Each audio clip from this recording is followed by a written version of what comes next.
guys, welcome back to We Watch Movie. I am Mike, and we're about to talk about the 10 worst things about Halloween Ends. Now, if you watch this video at some point and I get animated and you say to yourself, hey, calm down, guy. It's just a movie. You know, I just want you to know that I just finished watching the Green Bay Packers, my football team, lose 27-10 to the goddamn Jets. So, I'm not actually that angry over a movie. I'm actually angry over a football team, which is equally stupid. So let's go trick-or-treating, let's go fucking drinking, let's all go rent Pumpkinhead on VHS, because Halloween never ends, Halloween never ends, Halloween never ends, yeah.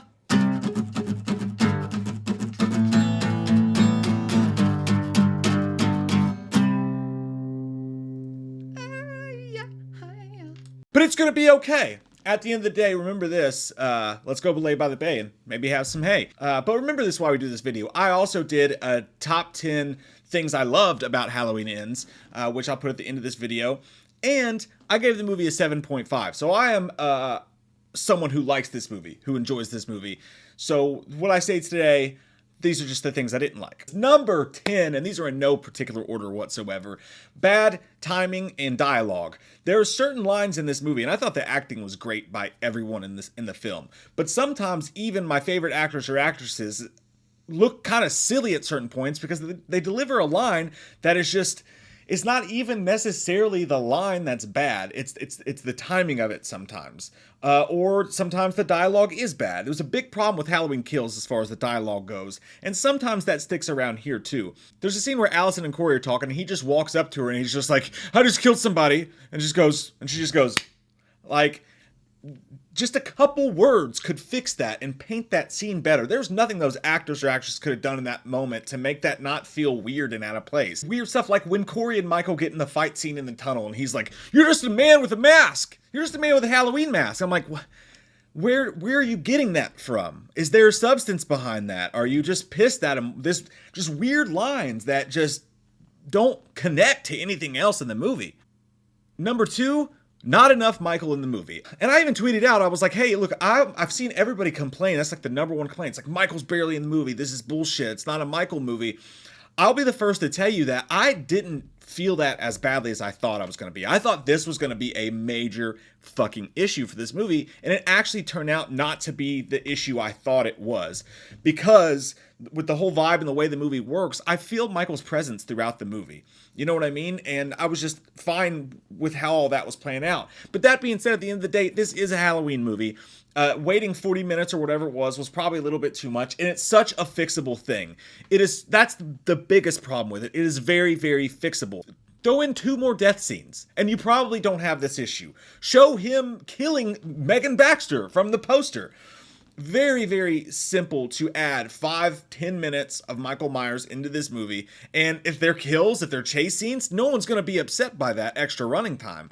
So that being in the first half of the film somewhere, I feel like would have really changed this and would have fixed that entire problem for everybody. Number 3, and this is maybe my biggest gripe. It's up there with my bigger gripes. This movie feels like at times they filmed 4 different movies. And there's random pieces taken from each of them and put them in here. And this aligns a little bit with what we've heard. We know that there was reshoots, and we know that, which is a normal thing, but we also know that there was 2 different versions shown. There was different endings. We did a video about that I'll put at the end of this as well. At some point, and I know that they had the break with COVID, and then there was the 4-year gap and all this, but I just feel like you can tell in this movie through the editing or whatever that there was a lack of decisiveness with what they were going to do. And again, look at all the shots that were in the trailers and things like that that weren't in the movie. This movie has a lack of direction to it. Number 4, and no, actually, this is my biggest gripe with the movie. The final fight scene at the end was weak. And whether it was actually weak or is that you showed us the penultimate fight in the trailer, like at least half of it by the time the marketing was done, it just felt weak. It felt anticlimactic. It felt like this whole thing. You're the ones who told us in the trailers and all that shit. You're the ones who said it's all led to this. Only one will survive. Fucking steel cage match. So I understand, even though I like the movie, I totally get why people are pissed at them. You put out one thing in a trailer and then you do this complete different thing with your movie, and you promote that 5-minute fight scene. That felt so cheap, and I totally understand why people feel that way. For that to be the last fight between Michael and Laurie, It just felt so much of a letdown for that to be it. And not only that, but the decisions that you made with this. You show too much of his face. Like we said, with that weird hair coming out, he looks like he's in a corn fucking cover band. It's just bad little choices, bad choices. The fight scene was fine. They did a great job in the fight scene. Like, overall, it's not fine, but they did a great job with the choreography of it and the stunt work and all that shit. She was badass. Michael was not badass enough, I think. I think Michael needed to have, and this, again, if you would have just given us Michael at full strength, at some point, or even flash back to when he was full strength between movies and gave us a couple extra kills, so we got that Michael fix.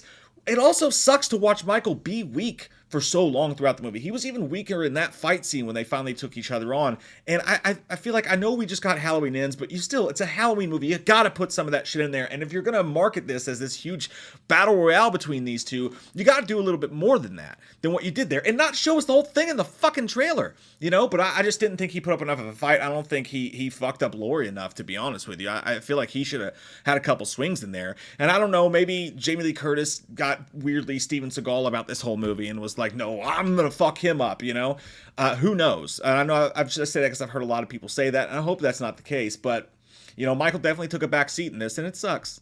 Number 5, let's go right back to that point. Was Michael weak, or was he not fucking weak? You gotta explain this shit just a little bit better. When we find him in that cave, he's laying there like, oh, I'm fucking tired, Dad!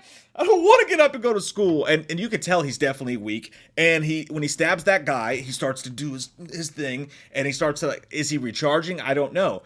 And then that was cool. Like, I like that scene. But then you turn around and we have this scene where Corey goes into the tunnel. And I'm telling myself that this is just because Mike was weak or whatever. But he goes in there, and I just absolutely hate how they shot the scene. It's actually funny. Like, it'll make you laugh when you're watching it, and it's wacky to watch on screen, but it is a terrible choice to have Corey just run in there and not explain why he needs it or what's going on. Just like, give me your fucking mask. I want it. You're almost confused about that as well. Just goes in there and literally punks Michael out. Just throws him around the fucking... Michael tries to put up a fight but can't really. And it's like, does Corey have some of his like strength that he had before? Did that happen in the transfer? What happened there? But honestly, when you explain something that poorly, it just looks like Michael got his ass kicked by a teenager who, has trouble fighting the marching band members. And I understand why people are upset about that shit. Or was he transcending, like Laurie said in the last movie? Because that's what we saw him do. Or was he just getting really fucking horny? I don't know. Again, you gotta explain some of this shit a little bit. I love the mythos and the mystery and not knowing. But some things you have to explain. Leads me right into the next one. Speaking of how does Michael get everywhere, he felt like a pet at some points in this movie. When, like, whether it's Corey coming home and Michael just standing in the tunnel waiting on him to take his fucking mask off of his head, or him, like, following Corey around. I get this weird, at times, feeling in this movie that, like, Michael's like Corey's pet. And it's just a feeling I don't like. I actually liked it when they ended up teaming up together a little bit. Like, I was shocked at that pool scene. I thought it was dope as shit.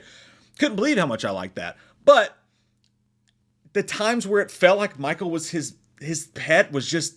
You can't do that. This is Michael fucking Myers. This Killer Shark we're talking about here. Next, did Laurie want to die or fucking not? Between the fake suicide, did you think I'd actually kill myself, to she's downstairs talking to Corey, she has him dead to rights, wastes the bullets, throws the knife on the ground or whatever, or he has the knife, and she's just like, you gonna kill me or what? It's like, did you want to kill? I'm so confused as to what you're thinking. And then at the end of the movie, and this was the worst part, when Michael has that badass scene where he rips his hand open and he grabs her by the throat, you just fought in your kitchen for 20 minutes, this guy. You didn't even get hurt that badly. You fucked him up. You have one of his arms pinned down. You have fucked his shit up. He has you with like a split, broken ass hand, barely by the throat, and she goes...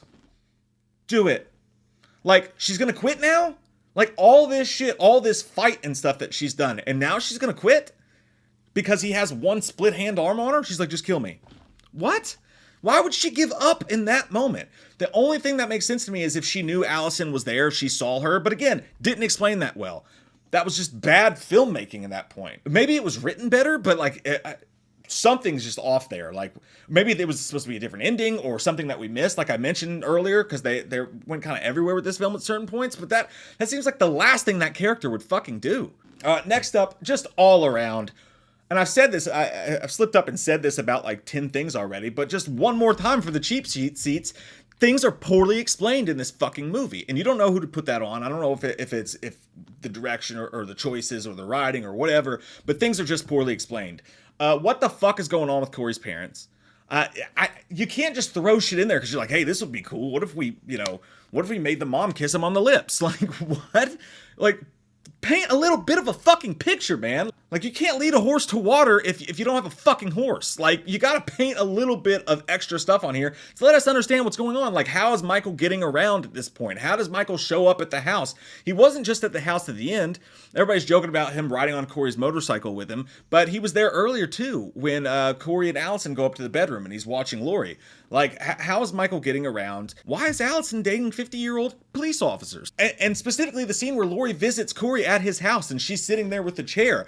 I don't know if that happened in his head or if he imagined that or if he's going crazy or she just did disappear or he imagined part of it. It's so confusing. Explain yourself, motherfucker! Next up, there is so many severed connective tissues to the other two movies in this trilogy. Now, I know they said it's going to be a departure and they wanted the movies to feel different and they're going to do their own thing, and these are things I liked about the movie. But it doesn't make any sense to me to tell me that all these years with Michael and he's just now using this new power he has to look into people's fucking souls. Like, where has that been the entire franchise so far? How does that make any sense?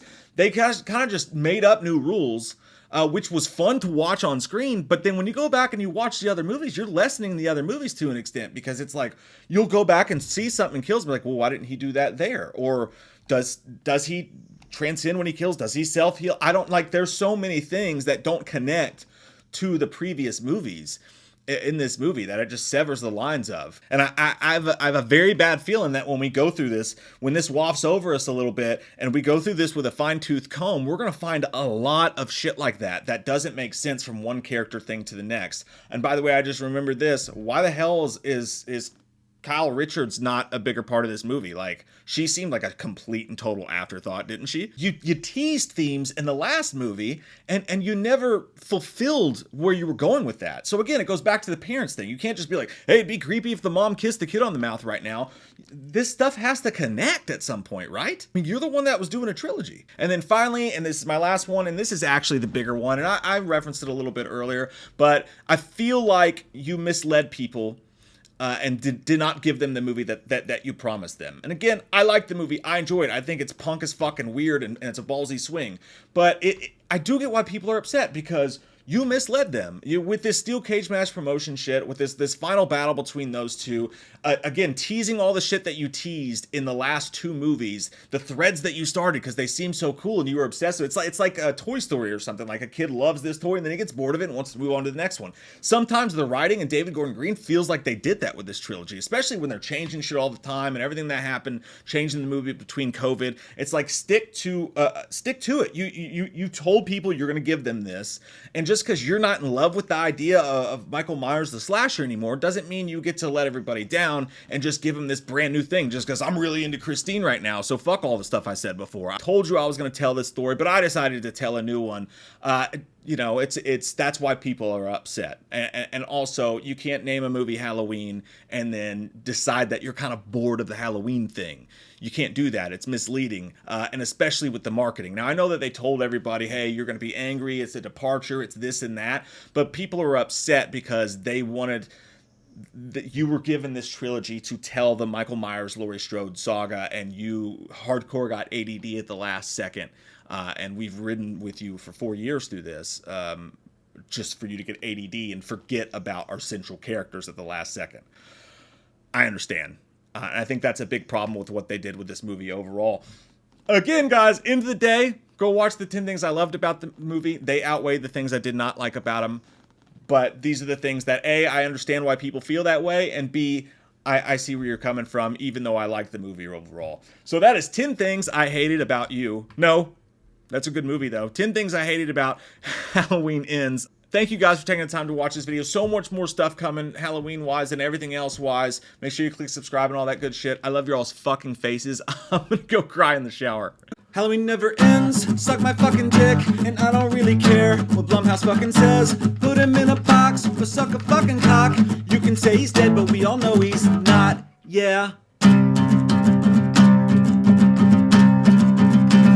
So let's go trick-or-treating, let's go fucking drinking, let's all go rent Pumpkinhead on VHS, cause Halloween never ends.